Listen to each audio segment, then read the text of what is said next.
Good morning. How are you? Everything's cool here. I'm watching, I have a bad feeling, which we'll discuss later on, but I'm watching all these people, like Governor Newsom, who's speaking out against Trump and saying he's going to redistrict the state of California. And I said to him, and I said to myself, I said, you do realize that Trump will probably declare, if you try any attempt at doing that, Trump will declare martial law for some reason. It will go through, no be no problem, and then he will turn around and cancel the midterm elections. Now that leaves these people that are trying to legally accomplish something which is going to be extremely hard. That will leave them with the, how dare I say this, the only choice but to do illegal things if they want to make a change. Now that's sounds strange because I'm really not into that, but it looks like it might be the only choice left if he declares martial law. Now, one of the things that Trump needs to take into consideration, it's like, I don't know where I read this, but in response to something he was saying about Republicans and guns and stuff like that, they turned around and said, Democrats have guns too. Now, we have more guns per capita than any other country in the world. Okay? And as it says, they're not all Republicans. And they're not all willing to use those guns for insurrection.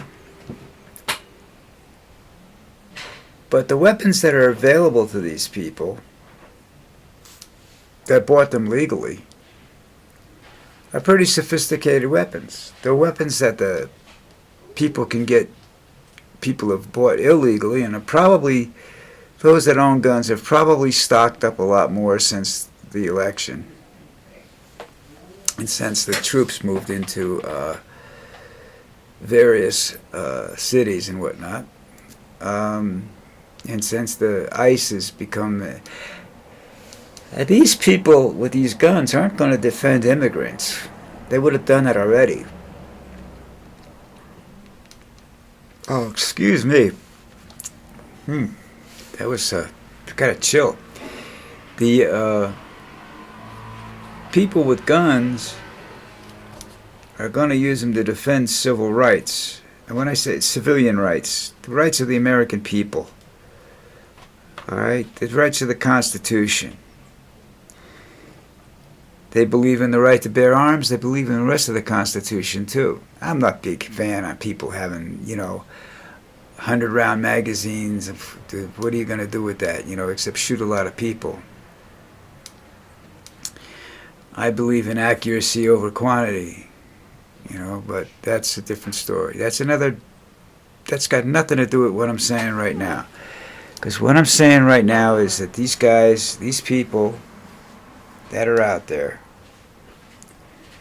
are, there it is. These people that are out there have been quiet. They haven't done much. We know that Republicans all own guns. We saw them all in the January 6th riot. Oh, God, I can't help that. I'm sorry. Actually, I'm not. I'm bored with this, but I'm waiting for the bad shit to happen, and I think it will but Newsom's gonna do his own redistribution of redistricting, I guess it's called, to counteract Texas if Texas does this. Now that's okay. But like I said, you're going to drive Trump to start do martial law.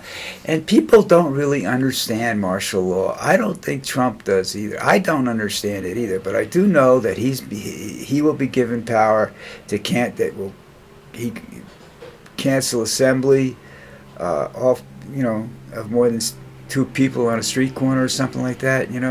He'll be able to enforce it with the military. He'll be able to cancel elections, enforce it with the military. I don't know if all the military is going to go along with this, because soldiers have the right to refuse an obviously illegal order. And although it might be martial law, this still could be considered an illegal act by them. So we'll wait. We'll wait and see what goes on with that. But I don't see. I just don't see a peaceful solution to this. My opinion is that we're days, possibly weeks, from some sort of violent confrontation. Just based upon, that's why Trump is manipulating the military and ICE and everything the way he is. You got to understand, as big as this country is, and as hard as it is for us to unite people, and they did get united during the anti-war protests of the 60s. This country was united. All right, the military made mistakes, and they made mistakes, and the National Guard made mistakes in this country that just galvanized people to go out and do things, and to go out and force the government to do what it wanted to do, what they wanted them to do. Now, Nixon's impeachment didn't help anything. It didn't help that side of the fence, but it helped more the peace side. But his impeachment was, he did commit a crime, and he was forced to leave office. And it basically, the people that came in after him were rather useless, because that's what vice presidents were back then. Now you have a vice president that is dangerous, as dangerous as Trump, and it surprises the hell out of me, because I never did know much about him, but when I started reading stuff about him when he was picked as the vice president, I find out that he once called Trump a Nazi. Now, if you see this, and then all of a sudden he's kissing ass, and I see a lot of this, with Trump's people, they're what is it? I don't know the exact term, if there is such an exact term, but they're on the side of winners. If you're winning, they're the people that made it impossible for election predictions to be released prior to the close of the California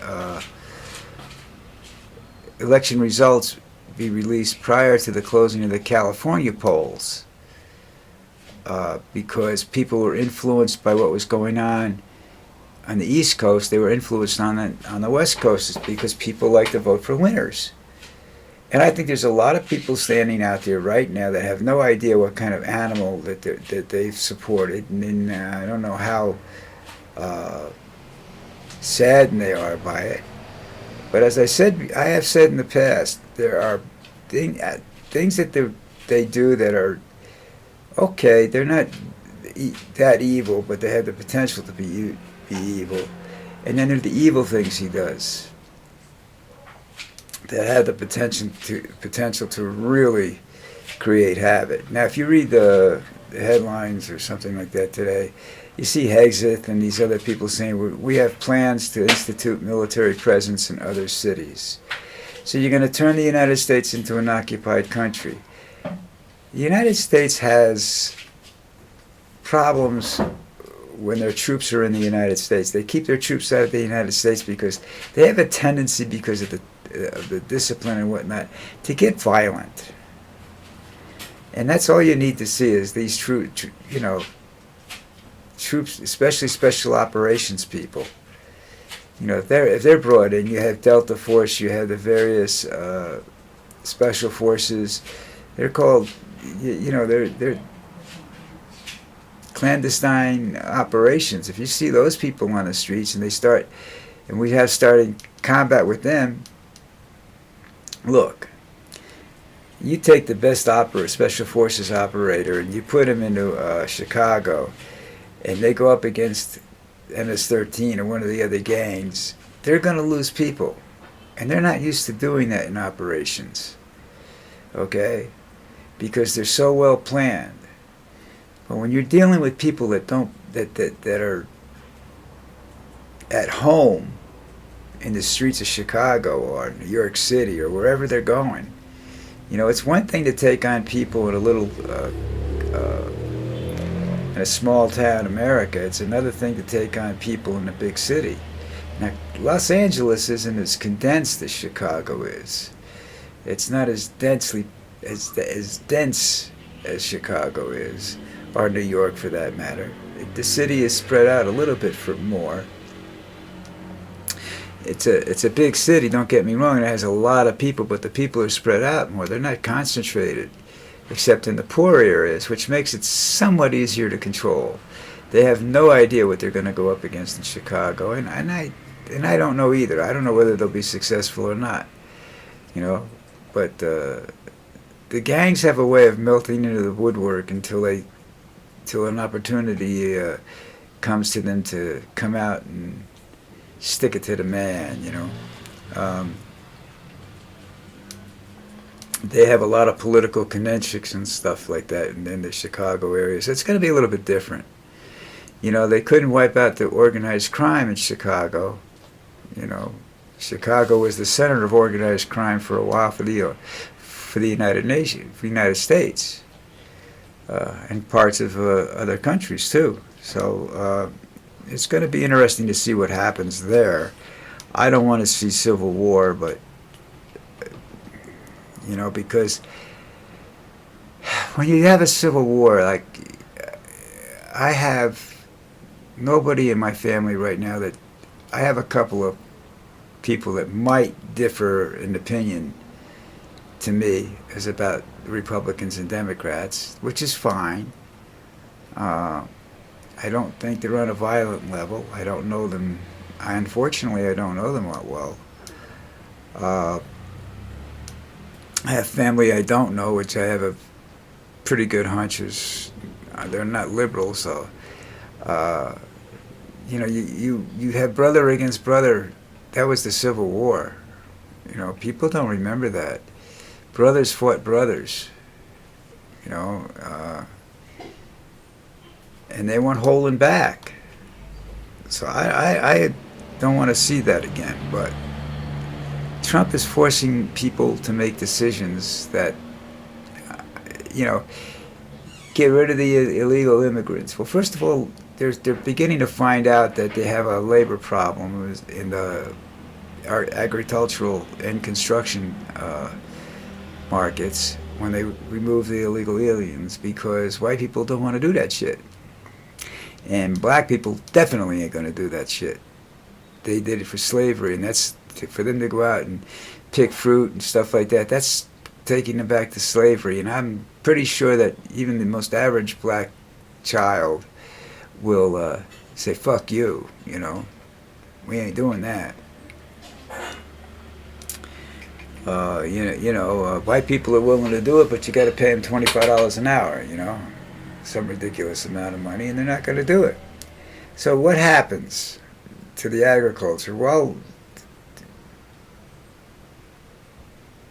crops start to die,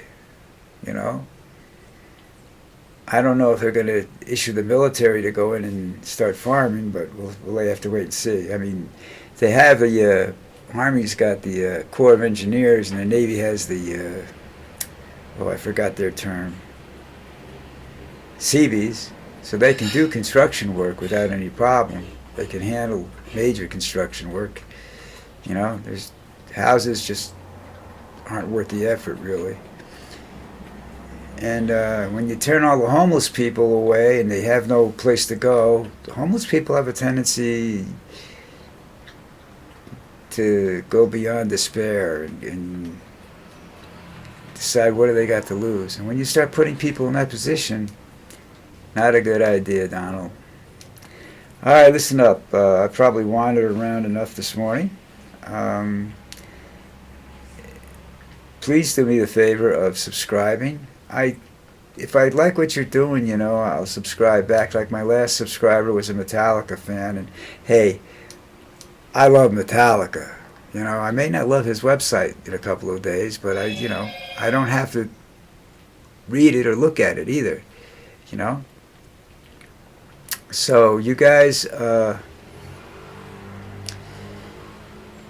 subscribe to my website, my YouTube channel, and you get what you get. Tuesday night is live most of the time. If you want to call me live, by the time 7 o'clock at night, I'm basically half dead. So, but anyhow, you get that. You get that. You get a daily video, except for Sundays right now.